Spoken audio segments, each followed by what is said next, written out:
Oke, silakan Ibu Dorcas dan Audrey.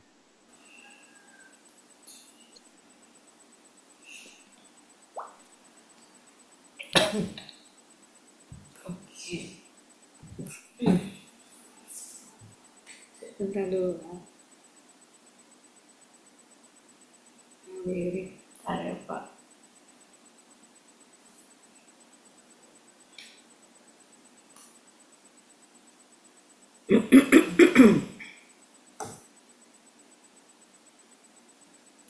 Oke, ke koran dia.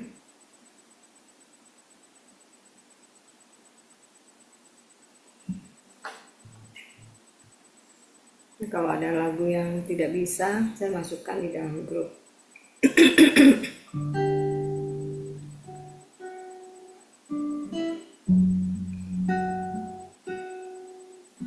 Selamat pagi, dan kita akan masuk di dalam penyembahan kita kepada Tuhan kita.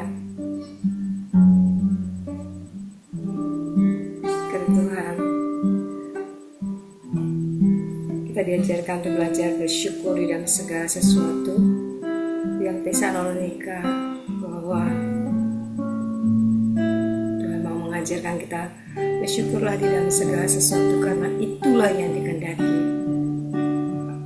di dalam Tuhan kita Yesus Kristus. Kita bawa diri kita dengan penuh syukur kepada Tuhan di dalam segala keadaan kita.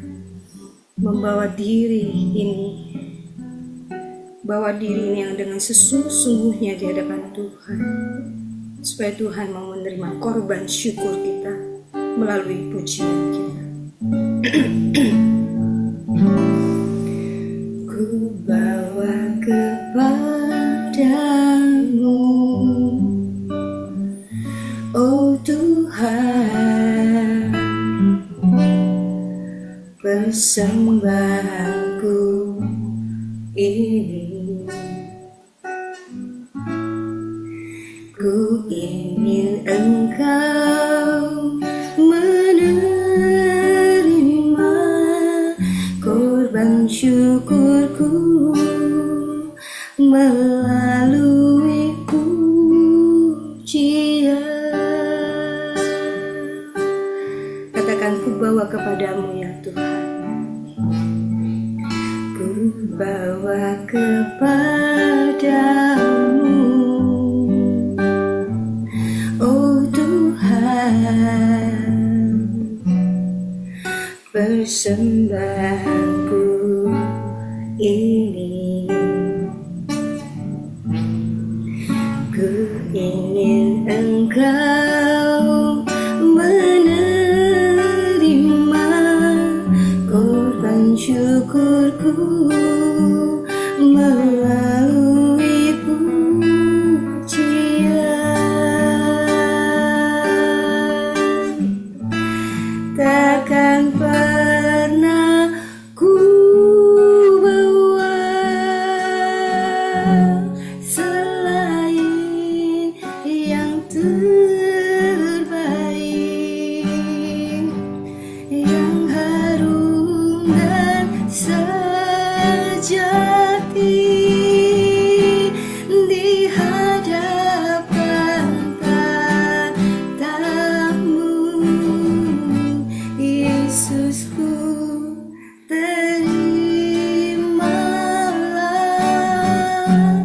korban syukurku ini yang mengalir di hatiku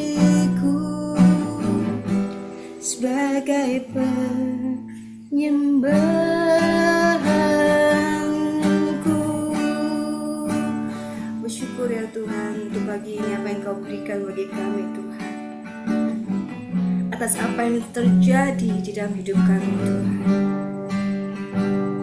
Terima setiap puji-pujian kami yang kami bawakan, lewat setiap perkataan yang kami keluarkan itu ya Tuhan. Dan Kau menerima setiap puji-pujian kami pada pagi ini Tuhan. Ku bawa kepadamu, oh Tuhan,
yang harum dan sejati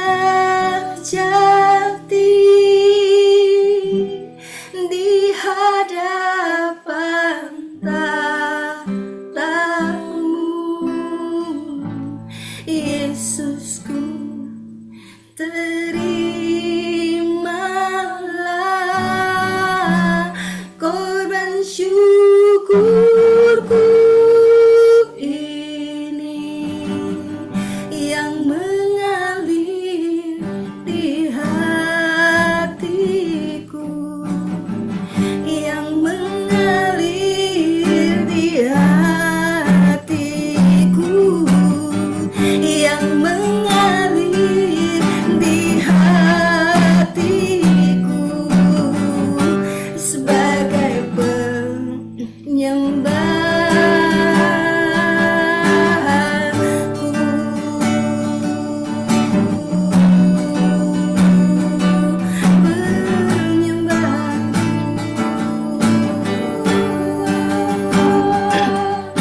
Ia penyembahanku padamu, korban syukurku, ku tinggikan namamu,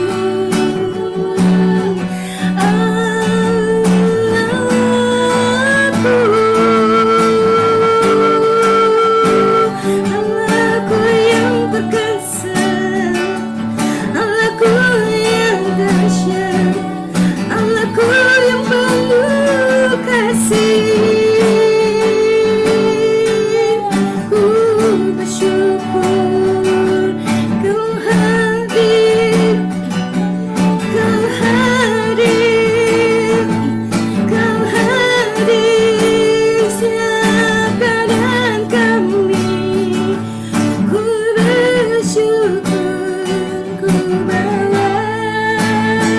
ku bawa diriku penuh syukur, ku bawa hatiku, ya ku bawa hatiku, ku bawa diriku penuh syukur, ku naikkan syukurku, ku bersyukur, biar ku bersyukur padamu Tuhan. Takkan pernah ku bawa selain yang terbaik, yang harum dan sejati di hadapan tatamu, Yesusku, terimalah korban syukurku ini yang mengalir di hatiku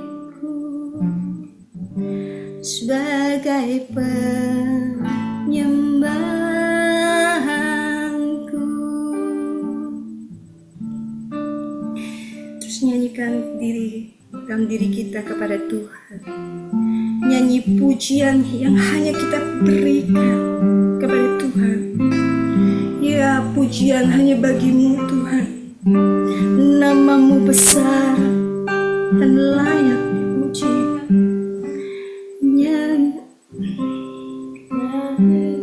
Yang bagimu ya Tuhan, pujian bagimu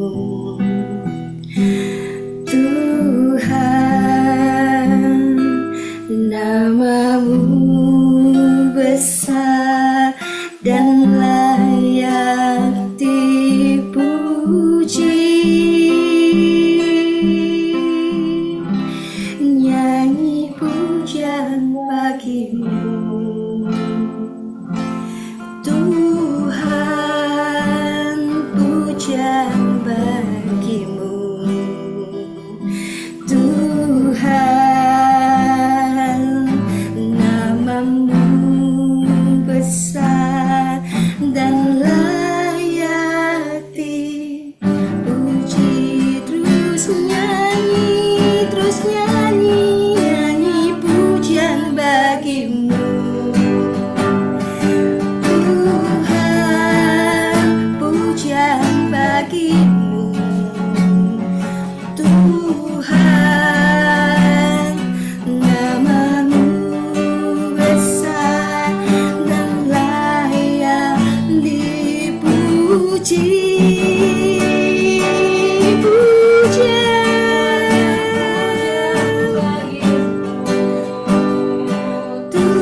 bagimu, Tuhan. Namamu besar dan layak dipuji.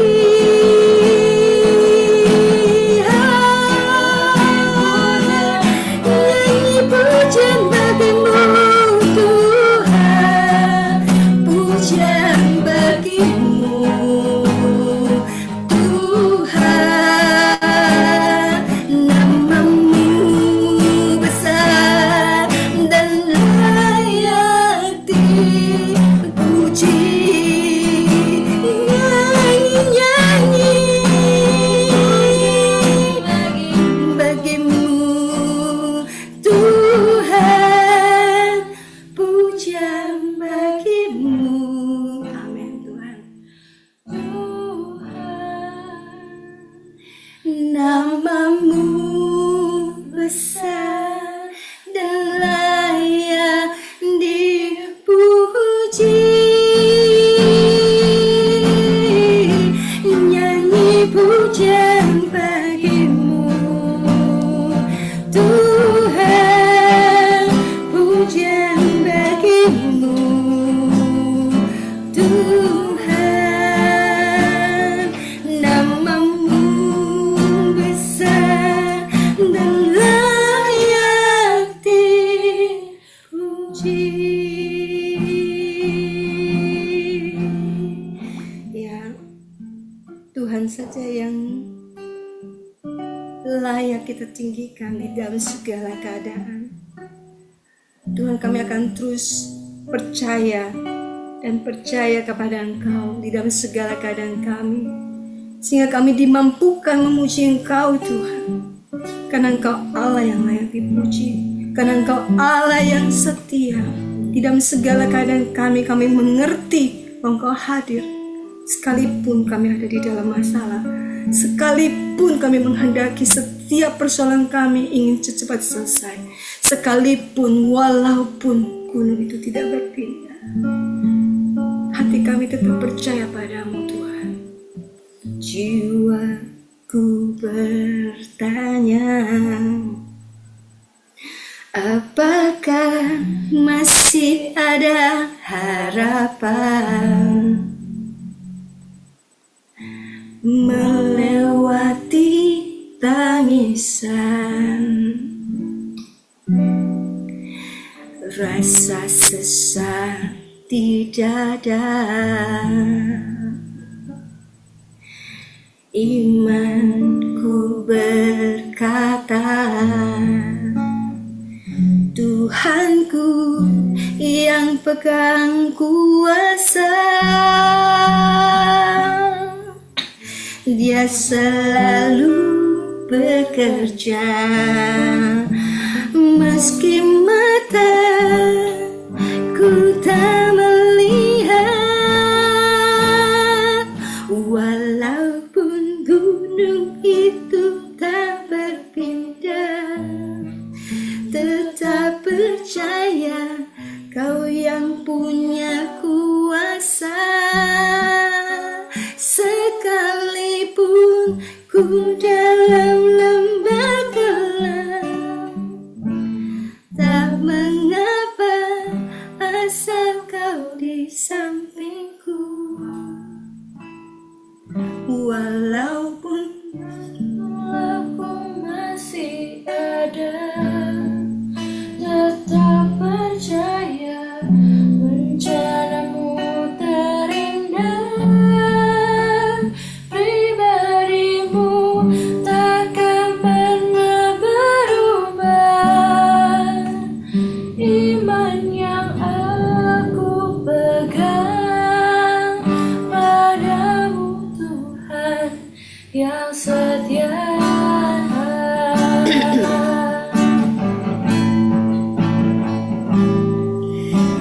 Jiwaku bertanya,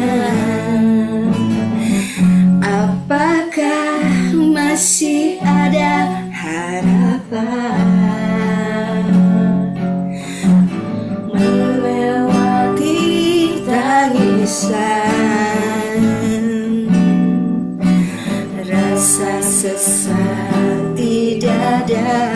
Sungguh imanku berkata, imanku berkata, Tuhanku yang pegang kuasa, yang pegang kuasa. Dia selalu bekerja, meski mataku tak melihat, walaupun gunung itu tak berpindah, tetap percaya Kau yang punya kuasa. Sekalipun ku dalam lembah gelap, entah mengapa asal Kau di sampingku. Walaupun masalahku masih ada, tetap percaya rencanamu terindah. Pribadimu takkan pernah berubah.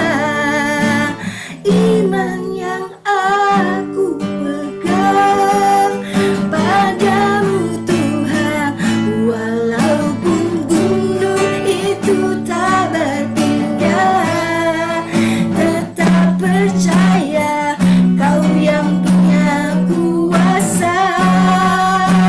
Sekalipun ku dalam lembah gelap,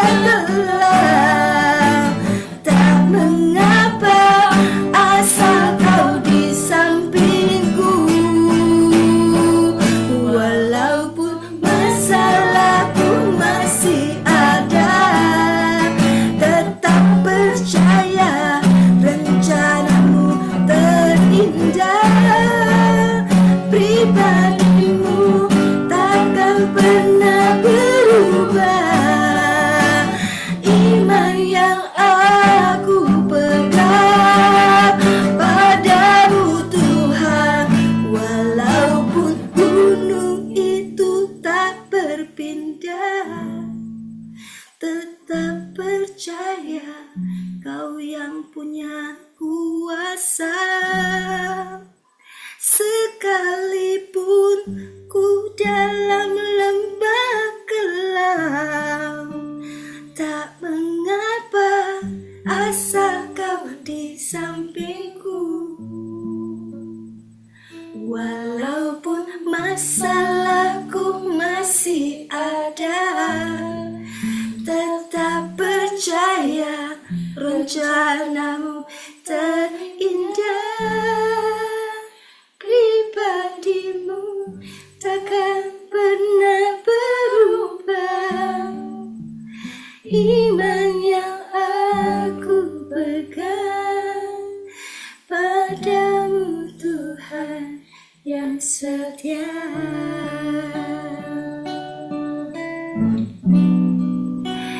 Iman yang aku pegang padamu Tuhan yang setia.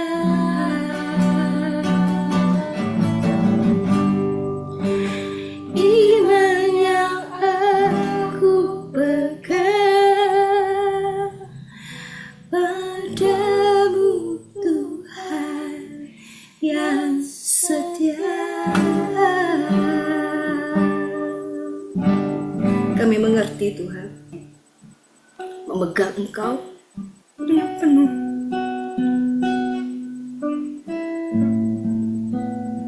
Penuh syukur untuk iman yang Kau berikan, yang Kau tanamkan di dalam diri kami. Iman kami mengatakan, rencanamu berikan kepada kami paling indah, dan Engkau Allah yang setia. Kau akan melakukan bagian-Mu Tuhan. Bagian kami percaya seutuhnya kepada Engkau Allah yang sayang. Terimalah setiap pujian kami, rasa syukur kami, dari hati, dari iman yang Kau berikan kepada kami. Terima kasih Tuhan. Terima kasih Bapa. Setiap firman yang juga akan diucapkan, Kau bekerja karena firman-Mu yang mengandung kuasa akan mengubah hidup kami. Terima kasih Tuhan. Dengar doa kami. Hanya di dalam nama Tuhan kami Yesus Kristus, Kami telah memuji dan memuliakan nama-Mu. Amin. Oke, silakan Will. Oke, Shalom, selamat pagi Bapak Ibu. Terima kasih untuk Broadcast yang telah membawakan pujian dan penyembahan. Oke, Bapak Ibu, kita hari ini masuk di Lukas 3. Saya akan bacakan, ada 3 perikop. Perikop yang pertama, Yohanes Pembaptis. Ayat pertama, dalam tahun ke-15 dari pemerintahan Kaisar Tiberius, ketika Pontius Pilatus menjadi wali negeri Yudea, dan Herodes raja wilayah Galilea, Filipus saudaranya raja wilayah Iturea dan Trakonitis, dan Lisanias raja wilayah Abilene. Pada waktu Hanas dan Kayafas menjadi imam besar, datanglah firman Allah kepada Yohanes, anak Zakaria, di padang gurun. Maka datanglah Yohanes ke seluruh daerah Yordan dan menyerukan, bertobatlah dan berilah dirimu dibaptis, dan Allah akan mengampuni dosamu. Seperti ada tertulis dalam kitab Nubuat-Nubuat Yesaya. Ada suara yang berseru-seru di padang gurun, persiapkanlah jalan untuk Tuhan, luruskanlah jalan baginya. Setiap lembah akan ditimbun, dan setiap gunung dan bukit akan menjadi rata. Yang berliku-liku akan diluruskan, yang berlekuk-lekuk akan diratakan. Dan semua orang akan melihat keselamatan yang dari Tuhan. Lalu ia berkata kepada orang banyak yang datang kepadanya untuk dibaptis. Katanya, hai kamu keturunan ular beludak, siapakah yang mengatakan kepadamu supaya melarikan diri dari murka yang akan datang? Jadi, hasilkanlah buah-buah yang sesuai dengan pertobatan, dan janganlah berpikir dalam hatimu, Abraham adalah bapa kami, karena aku berkata kepadamu, Allah dapat menjadikan anak-anak bagi Abraham dari batu-batu ini.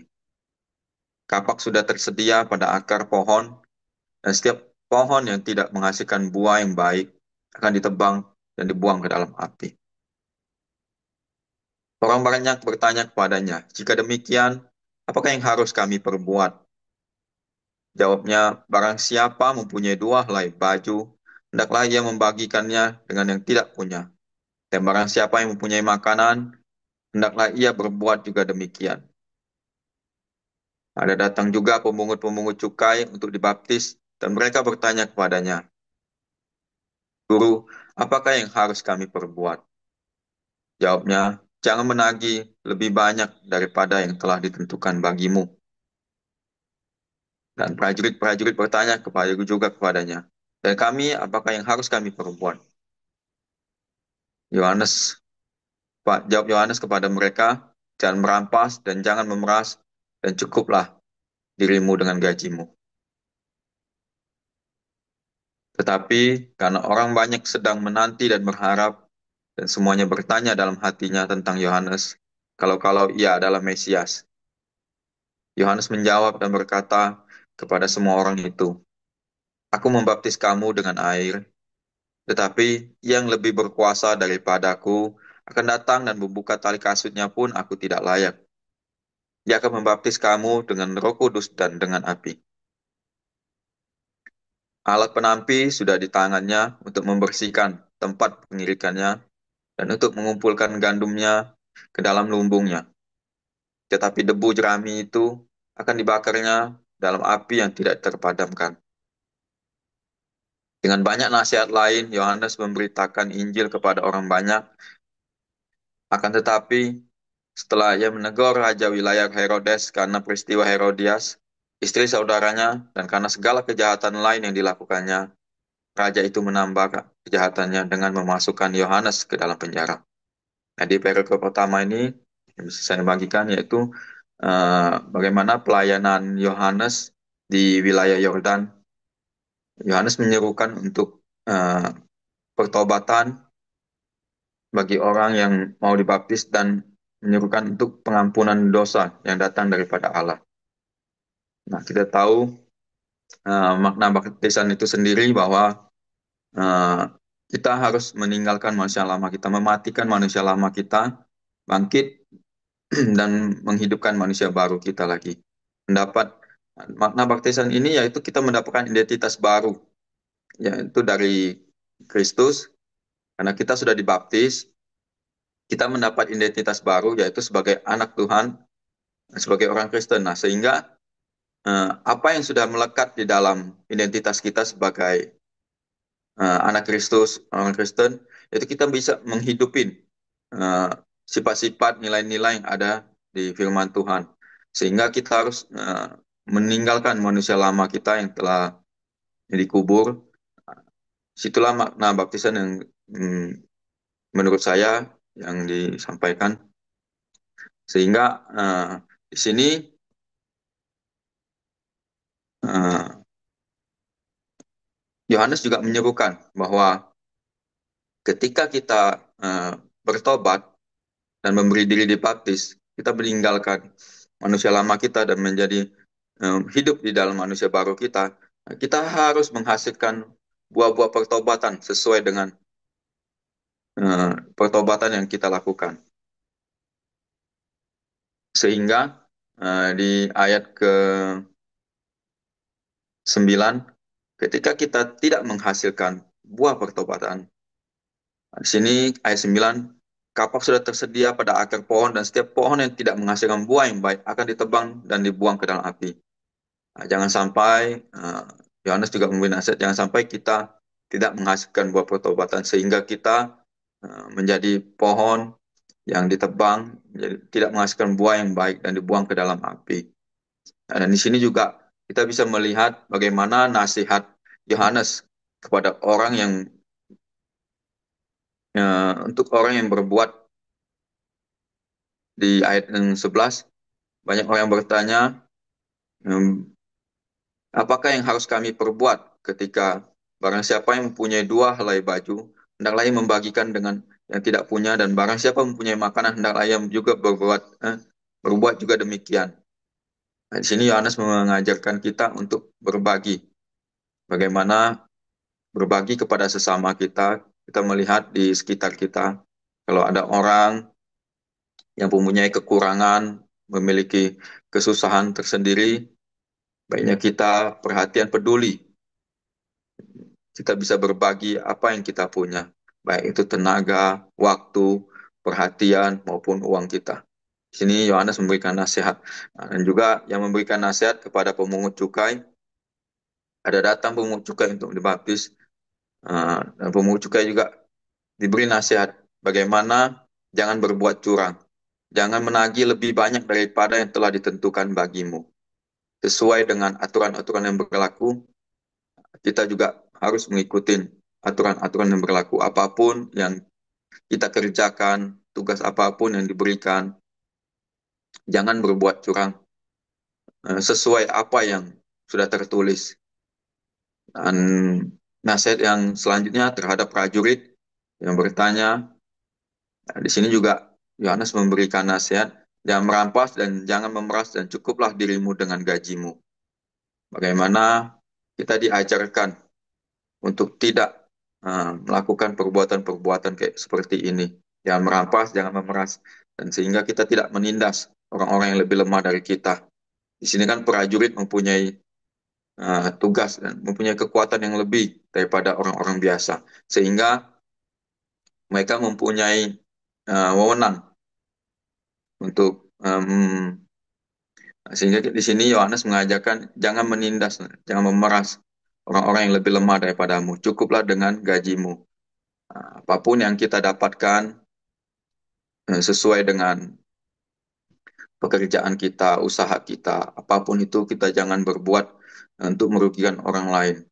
Ketika kita bersyukur dengan apa yang kita dapatkan, di sini Yohanes mengajarkan bahwa dengan gajimu itu akan cukup. Kita tetap bersyukur, Tuhan akan memelihara kita apapun itu. Dan di sini yang saya lanjutkan untuk perikop selanjutnya, Yesus anak Allah dibaptis. Ketika seluruh orang banyak itu telah dibaptis, dan ketika Yesus juga dibaptis dan sedang berdoa, terbukalah langit, dan turunlah Roh Kudus dalam rupa burung merpati ke atasnya. Dan terdengarlah suara dari langit, Engkaulah anakku yang kukasihi, kepadamulah aku berkenan. Nah, di sini kita tahu, sering kita banyak mendengar cerita bahwa ketika Yesus dibaptis, terbelahlah langit, dan Roh Kudus dalam rupa burung merpati turun di atasnya Yesus. Sehingga ini menandakan bahwa identitas Yesus yang luar biasa. Tuhan memberikan di situ, Tuhan berkata bahwa Engkaulah anakku yang kukasihi, padamulah aku berkenan. Dan kita juga yang telah menerima baptisan, Tuhan mengasihi kita semua, dan Tuhan juga berkenan kepada kita. Sehingga kita harus menghidupi makna baptisan itu sendiri, bahwa apapun yang kita lakukan di manusia lama kita matikan semua ego, perbuatan-perbuatan yang tidak benar, dan kita hidup di dalam manusia baru kita, sebagai identitas baru kita. Kita selalu ingat bahwa ini sebenarnya pengalaman pribadi saya juga sendiri. Ketika saya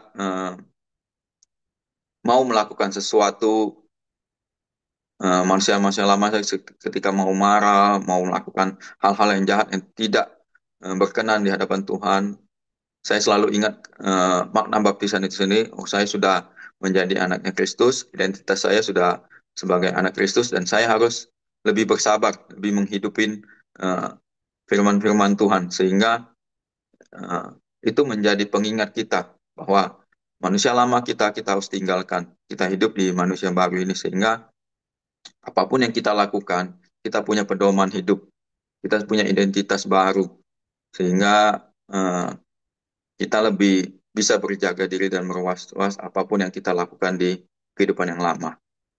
Nah, yang perikop ketiga, ini saya bacakan untuk silsilah Yesus. Ayat yang kedua, tiga. Ketika Yesus memulai pekerjaannya, ia berumur kira-kira 30 tahun, dan menurut anggapan orang, ia adalah anak Yusuf, anak Eli, anak Matat, anak Lewi, anak Malki, anak Yanai, dan anak Yusuf, anak Matika, anak Amos, anak Nahum, anak Hesli, anak Nagai, anak Mat, anak Matika, anak Sime, anak Yosek, anak Yoda, anak Yohanan, anak Resa, anak Zerubabel, anak Setilel, anak Neri, anak Malki, anak Adi, anak Kosam, anak Elmadam, anak anak Yesua, anak Eliezer, anak Yorim, anak Matat, anak Lewi, anak Simeon, anak Yehuda, anak Yusuf, anak Yonam, anak Yakim, anak Melea, anak Mina, anak Matata, anak Nathan, anak Daud, anak Isai, anak Obed, anak Boas, anak Salmon, anak Nahason, anak Aminadab, anak Admin, anak Arni, anak Hezron, anak Peres, anak Yehuda, anak Yakub, anak Ishak, anak Abraham, anak Tera, anak Nahor, anak Serug, anak Rehu, anak Pelek, anak Eber, anak Salmon, anak Kenan, anak Arpaksad, anak Sem, anak Nuh, anak Lamek, anak Metusalah, anak Henok, anak Yared, anak Mahalale, anak Kenan, anak Enos, anak Set, anak Adam, dan anak Allah. Dan yang terakhir, nah ini adalah silsilah Yesus. Kita tahu seluruh keturunannya, ujung-ujungnya yaitu semuanya adalah anak Allah. Kita semua mau ini kalau yang saya artikan bahwa kita setiap orang itu semuanya itu anaknya Allah. Mau dari keturunan apapun, Allah mengasihi kita dan kita semua dianggap sebagai anaknya Tuhan. Inilah yang bisa saya bagikan kepada teman-teman. Kurang lebihnya bisa ditambahkan oleh Pak Heri. Tuhan memberkati. Oke, terima kasih Will buat sharing firman Tuhan pagi hari ini. Jadi tentulah apa yang kita dengar hari ini dari yang kita baca dan apa yang Willy udah sampaikan khususnya di bagian pertama. Jadi ada pesan Tuhan yang terus mengingatkan kita untuk terus menghasilkan buah-buah dalam hidup kita yang sesuai dengan pertobatan kita. Dan tentunya seperti apa yang Willy juga tadi sudah sampaikan, bagaimana caranya, yaitu seperti yang Yesus katakan, kalau engkau mau mengikut aku, kan kita ini Kristen, pengikut Kristus. Kata mengikut itu artinya meniru Kristus. Nah, bagaimana caranya? Ya pikul salib dan sangkal diri setiap hari.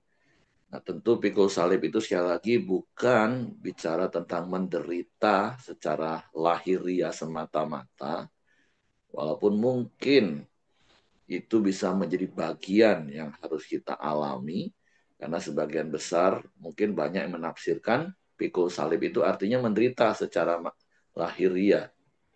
Artinya ya mungkin waktu kita mau hidup di dalam kebenaran firman Tuhan, seringkali juga daging kita sakit. Artinya kalaupun itu ditafsirkan sebagai penderitaan, bukan penderitaan kurang makan, nggak punya uang, dihina, bukan seperti itu sih. Kalaupun mau ditafsirkan, pikul salib itu menderita. Tapi lebih kepada ketika kita mau melakukan kebenaran, ya daging kita ini menderita. Rasanya daging pengen marah, tapi kita mau sabar. Nah, itu seperti itu kalau mau ditafsirkan sebagai penderitaan. Tetapi yang jauh lebih tepat, pikul salib itu artinya setiap hari kita ingat karya salib. Seperti yang Willy tadi sampaikan, yaitu memaknai baptisan air. Nah, makanya setiap kali saya mau baptis orang, saya jelaskan makna baptisan dan mengapa dibaptis. Karena ada begitu banyak orang yang masih salah ngerti. Dipikir kalau dia nggak dibaptis, dia nggak terima keselamatan. Rasanya kalau percaya, mengaku di mulut, percaya di hati itu belum afdol kalau belum dibaptis. Sehingga kadang ada yang sudah dalam kondisi terbaring, di ICU, minta dibaptis, saya bilang, nggak perlu lagi kalau sudah seperti itu. Penting dia percaya Yesus kalau untuk terima anugerah hidup kekal. Yang bahasa umumnya kalau waktu meninggal masuk surga. Cukup percaya kepada Yesus sebagai satu-satunya Tuhan dan Juru Selamat dalam hidupnya. Nah, karena makna baptisan itu adalah untuk menjadi pedoman yang dihayati setiap hari dan diamalkan setiap hari. Dengan cara seperti yang Willy tadi katakan, ketika iblis menawarkan manusia lama kita, nah kita ingat karya salib, enggak, aku ini sudah ditebus. Aku ini bukan lagi orang berdosa. Aku ini orang benar. Nah, manusia lamaku itu sudah dikubur, udah mati, udah dikubur bersama Kristus, dan aku ini adalah ciptaan baru di dalam Kristus. Nah, itu makna setiap hari kita harus pikul salib, menyangkal diri, kalau mau ikut Yesus, jadi pengikut Yesus, meniru Yesus. Karena kita kan bangkit bersama Kristus. Artinya kita melakukan apa yang Yesus lakukan. Nah, itu yang tentunya Tuhan mau ingatkan kita lagi hari ini. Jadi jangan sampai udah puluhan tahun jadi orang Kristen, tapi tidak pernah ada buah pertobatan. Hidupnya ya masih sama saja. Berulang lagi gitu, lagi gitu, lagi. Makanya mari hasilkanlah buah yang sesuai dengan pertobatan. Dengan cara apa? pikul salib, sangkal diri. Jadi prakteknya itu tadi, kalau mau jadi seperti Yesus, karena sekali lagi pengikut Kristus itu meniru apa yang Yesus lakukan. Waktu dicaci maki nggak balas caci maki, ya udah kita tiru. Waktu dicaci maki ya jangan balas caci maki. Waktu diperlakukan tidak adil, ya tidak membalas, sabar. Nah, seperti itulah meniru Yesus yang harus kita lakukan. Itulah buah-buah pertobatan yang harus kita lakukan, hasilkan. Dan sekali lagi caranya adalah dengan menjadikan baptisan itu sebagai pedoman yang harus dihayati setiap hari dan diamalkan. Itulah artinya pikul salib dan sangkal diri. Bahwa kita bukan lagi orang berdosa, tapi kita orang benar karena penebusan Yesus di kayu salib. Nah, terus kalau yang berikutnya, ya jelas Yesus sudah memberikan contoh dan teladan bagi kita bahwa dia pun memberi diri dibaptis. Walaupun kita tahu di Injil Matius, waktu awal Yesus datang, Yohanes Pembaptis sih mau menolak. Karena dia merasa, loh harusnya dia yang dibaptis oleh Yesus, bukan Yesus dibaptis oleh dia. Tapi Yesus memberikan teladan bagi kita tentang kerendahan hati, tentang ketaatan kepada kehendak Bapa. Sehingga Yesus katakan, enggak, semua harus terjadi sesuai dengan kehendak Bapa. Nah, itu yang kita juga belajar dari Yesus, yang kita mau tiru dari Yesus untuk merendahkan hati, untuk melakukan kehendak Bapa. Dan perikop yang ketiga jelas itu berbicara tentang silsilah, yang seperti tadi Willy katakan di ujungnya adalah anak Allah. Karena memang kalau Injil Matius kan menggambarkan Yesus itu sebagai raja. Makanya walaupun ada silsilah di Injil Matius, tapi yang pertama dimulai dari anak Daud. Nah, kalau di Injil Markus, Yesus itu digambarkan sebagai hamba. Nah, sementara kalau di Injil Lukas, Yesus itu digambarkan sebagai anak manusia, sebagai anak Allah, sehingga nanti kita akan banyak belajar tentang kemanusiaan Yesus, keilahian Yesus, dan juga digambarkan sebagai juru selamat bagi semua orang, baik Yahudi maupun bukan Yahudi. Jadi masing-masing Injil, sinopsis, Matius, Markus, Lukas, yang saya katakan ada banyak kisah-kisah yang sama dan saling melengkapi satu dengan yang lain, tapi ada hal-hal spesifikasinya. Nah, jadi sekali lagi kalau di Matius itu Yesus sebagai raja, Markus Yesus sebagai hamba, nah di Lukas tuh Yesus sebagai anak manusia, sebagai anak Allah dan juru selamat.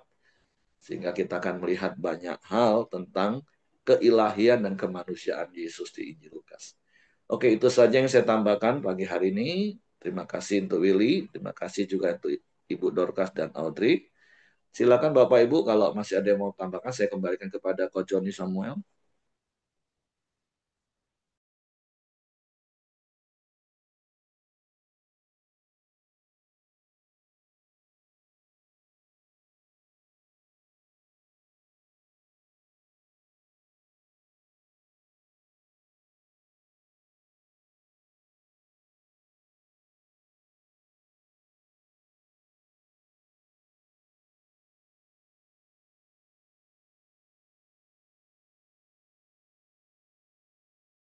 Nah, silakan. Bapak, kami bersyukur, berterima kasih buat firman-Mu yang boleh kembali datang kepada setiap kami, Tuhan. Untuk kami boleh terus hidup di dalam takut akan Tuhan, sungguh-sungguh mengalami Engkau dalam setiap hidup kami, Bapa. Kami boleh menghasilkan buah-buah dari pertobatan kami, baik buah-buah karakter kami maupun buah jiwa-jiwa Tuhan bagi Engkau. Terima kasih Bapak, terima kasih. Biarlah hidup kami boleh senantiasa memuliakan Engkau dan nama Tuhan saja yang dipuji. Terpujilah namamu Bapa, pada pagi hari ini juga kami bersepakat, kami berdoa Tuhan bagi sahabat-sahabat rohani kami, mereka yang dalam kelemahan tubuh, ataupun dalam sakit penyakit Tuhan, Kami percaya Bapa, semuanya oleh bilur-bilur-Mu sudah ditanggung di atas kayu salib Bapa. Mereka boleh menjadi sembuh di dalam nama Yesus. Kami tetap berdoa bagi Pak Ongko, Tuhan pulihkan Bapa, berikan kekuatan baru Tuhan, sehingga setiap anggota tubuhnya boleh kembali dapat digerakkan, dapat beraktivitas Bapak di dalam nama Yesus. Juga kami tetap berdoa buat Cecia dalam menghadapi setiap proses kemo ke depannya Bapak. Ada kasih karunia-Mu Tuhan, ada kekuatan yang daripadamu. Tubuhnya boleh menerima semuanya itu Bapak. Kami percaya di dalam nama Tuhan Yesus, bilur-bilur-Mu sudah memulihkan dengan sempurna dalam nama Yesus. Terima kasih Bapak yang baik, terima kasih. Kami juga mau berdoa Tuhan buat bangsa kami Indonesia Bapak. Kami percaya belas kasihan-Mu tak tertuju atas bangsa kami Tuhan. Kami melepaskan berkat damai sejahtera-Mu atas bangsa kami. Damailah bangsa kami Indonesia Bapak. Bahkan di setiap provinsi-provinsi yang ada Tuhan, Engkau juga yang memberkati Bapak. Khususnya juga bagi kota Jambi Tuhan, kami juga melepaskan berkat Tuhan. Damailah Tuhan Jambi. Biarlah kemuliaan-Mu juga dinyatakan Tuhan. Ada kebebasan bagi setiap umat-Mu untuk dapat beribadah kepadamu Bapa di dalam nama Yesus. Kami juga berdoa bangsa ini Bapa, biarlah setiap apa yang dihasilkan dari bangsa ini dapat dikelola dengan sebaik-baiknya. Kami melepaskan berkat bagi pemerintahan yang ada, orang-orang yang duduk di dalam pemerintahan ini Bapa. Biarlah hati nuraninya boleh tetap murni di hadapan-Mu, mengerjakan tugas dan tanggung jawab dengan takut dan gentar akan Tuhan. Kami melepaskan berkat di dalam nama Tuhan Yesus. Terima kasih Bapa yang baik, terima kasih, terpujilah nama-Mu Tuhan. Kami menyerahkan Tuhan, setiap kami juga pribadi lepas pribadi, mari Engkau beracara atas setiap hidup kami. Apapun yang kami lakukan, kami jelas mengenal tujuannya Bapa, bahwa Engkau mau bahwa setiap kami melakukan amanat agung-Mu Tuhan. Setiap kami bekerja untuk Engkau Bapa di dalam nama Yesus. Ada penyertaan-Mu yang sempurna, yang senantiasa Engkau berikan bagi kami pribadi lepas pribadi. Terima kasih Bapa, terima kasih. Kami mengucap syukur buat pagi hari ini Tuhan. Dan kami serahkan doa permohonan kami ini hanya di dalam nama Tuhan Yesus Kristus. Mari kita satu di dalam doa Bapa kami. Bapa kami yang di surga, dikuduskanlah nama-Mu, datanglah kerajaan-Mu, jadilah kehendak-Mu di bumi seperti di surga. Berikanlah kami pada hari ini makanan kami yang secukupnya, dan ampunilah kami akan kesalahan kami, seperti kami juga mengampuni orang yang bersalah kepada kami. Dan janganlah membawa kami ke dalam pencobaan, tapi lepaskanlah kami daripada yang jahat. Karena Engkaulah yang punya kerajaan, dan kuasa, dan kemuliaan sampai selama-lamanya. Terima kasih Tuhan, kami ucap syukur juga apapun yang kami terima Tuhan hari ini, firman-Mu Tuhan, untuk selalu memaknai setiap hari Tuhan, baptisan-Mu Tuhan. Ya kami mengingat selalu Tuhan, kebaikan-Mu Tuhan. Terima kasih, biarlah kami bisa menghasilkan buah-buah pertobatan Tuhan. Terima kasih Yesus, terima kasih Tuhan. Kiranya Tuhan, damai sejahtera-Mu Tuhan, kasih karunia-Mu Tuhan, perlindungan, penyertaan-Mu Tuhan, menyertai kami Tuhan, mulai dari pagi ini sampai dengan selama-lamanya. Di dalam nama Yesus. Haleluya. Amin. Oke, semangat pagi, selamat beraktivitas, dan Tuhan Yesus memberkati.